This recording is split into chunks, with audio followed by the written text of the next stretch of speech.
came up with the designs based on a few different factors.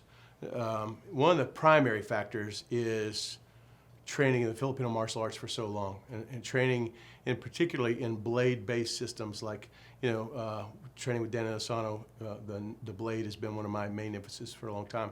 And then having met Tuhon, Chris Sayak in Sayak Kali and the blade-based system there. So having just been around blades, in particular in training, growing up in Arkansas where everybody threw knives as a hobby, and having knives was a normal thing for everyone, and then making knives in my grandpa's shop, and then later in shop class, and then eventually kind of getting into it myself, and then so really everything's been geared towards that process. My whole life has been geared towards that process, and so when we got into this, I just kind of had this whole history to draw from, and so I believe in martial before art. So the warfare aspect, the actual fighting aspect of it, has to come first. If you don't, you can't survive long enough to be artistic. So so the blades had to be practical, they had to be realistic, they had to be effective, and that's kind of what we were basing from the Filipino martial arts, the actual fighting systems. How do we use these blades? How do we, as guys who practice and train using blades, how do we use them, and how is that relevant for the end user today? So that was one aspect. Another aspect is actually working for Sayak Tactical Group, or STG, getting to work with high level military operators, and getting to work with them and see how it fit in their world and what was relevant in their world, getting to get their feedback from them on things like carry and concealment and deployment for their world and what was relevant for them, and running that through the filter of what we were doing already in the martial arts, because we were already carrying blades in the civilian world, concealed and drawing concealed and all that stuff. So how did that fit? That whole paradigm between operator feedback and our designs was a huge thing.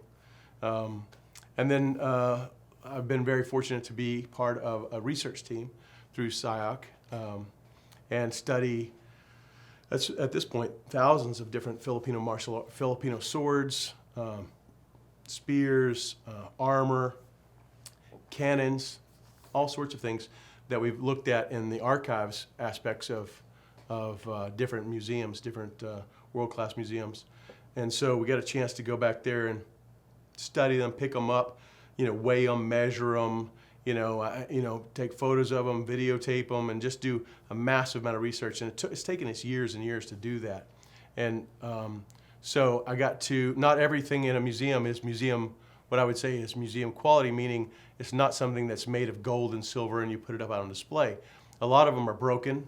The handles are broken off. There's bullet holes through swords, things like that. And so I get to reverse engineer how a lot of these things were made, and got to find the consistencies, got to find the things that, this broke here consistently on every sword I picked up, this bent here, these handles split here. And so you get a chance to see when guys were really living and dying by the sword, and carrying them every single day. It wasn't something they just carried regularly or whatever. When it was really, no kidding, you got to have this every day. Every man will carry a sword, and you'll use it every day.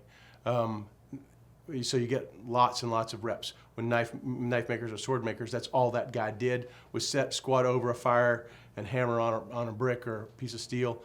So get to look at the real hundreds of year old blades and mesh that with what we're doing and how we do it, and then take a look at the end user feedback and get that loop coming back. All three of those things together really helped form the designs of Headhunter blades. So, and everything we do as far as the designs go are very mission specific. So we don't make a bunch of knives. We don't have a ton of different designs that we make because we want something new this year, or we're going to release a new product this year. We don't really do that. We really kind of base it on the end users. And so we kind of look at it and go, well, we need a knife that is small, that is lightweight, that people can carry concealed, whether they're civilians who are training and trying to get up to speed, it's military or it's law enforcement who need to walk around and look like a normal guy and don't look like they're armed. And so we need a lightweight, concealable design for that.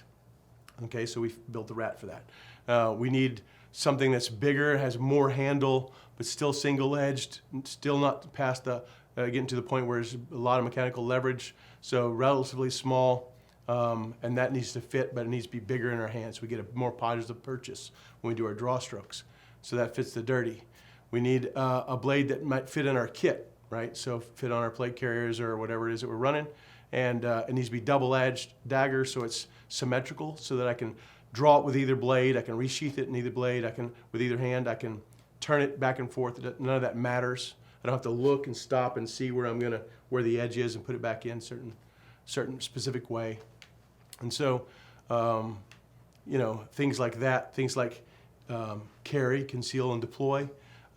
Before knives became a realistically effective combat tool for interpersonal conflict, they were just carried in a leather sheath with snaps or buckles and things like that, so it wouldn't fall out when you jumped out of the airplane or when you were riding your horse or whatever. So completely different sheathing system, because the speed of a draw was unheard of.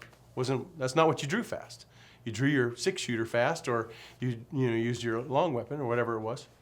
And so, but now today, you find that we find that around the world there's a whole bunch of people and different jobs, different communities, and different countries that running a blade might be all they can do.